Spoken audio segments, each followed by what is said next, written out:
இன்னைக்கு விஜயை அழிச்சிடணுன்றதான் ஒட்டு மொத்தமாக தாண்டி இங்கே எப்படி போயிட்டு இருக்குனாக்கா, இது எப்படி நான் பார்க்குறேன்னாக்கா, விஜய் மீது ஒருதலை காதல். யாருக்கு? அதிமுகவுக்கும் பிஜேபிக்கும்.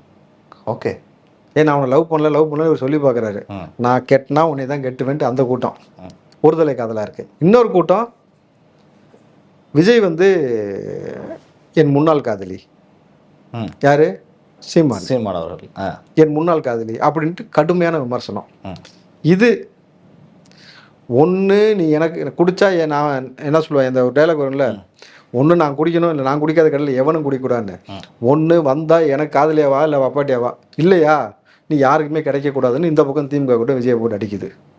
அவர் யார்ரா உங்களுக்கு அப்படின்னு ஒரு கேள்வி இருக்குல்ல.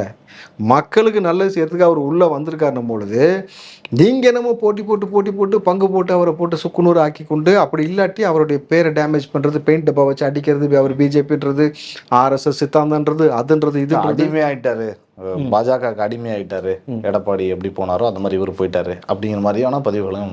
மாடு 2 மாடு போட்டு ஒரு புகைப்படம் போட்டிருக்கானுங்க. ஒரு பக்கம் ஒரு மாடு வந்து எடப்பாடி, இன்னொரு பக்கம் விஜய்ன்ட்டு மேலே வந்து பிஜேபி போட்டுச்சு அதை இழுத்துட்டு போகிற மாதிரி ஒரு புகைப்படம்லாம் போட்டுக்கணும் பொழுது, இவ்வளவு வன்மம் நீங்கள் இவ்வளவு செஞ்சோம் 10 காசுக்கு பிரயோஜனம் போடல பாரு கரூர் மேட்ரு. ஓகே தம்பி, இங்கே இந்த சம்பவத்தில் ரொம்ப ஸ்ட்ராங்காக நின்னது கரூர் மக்கள்.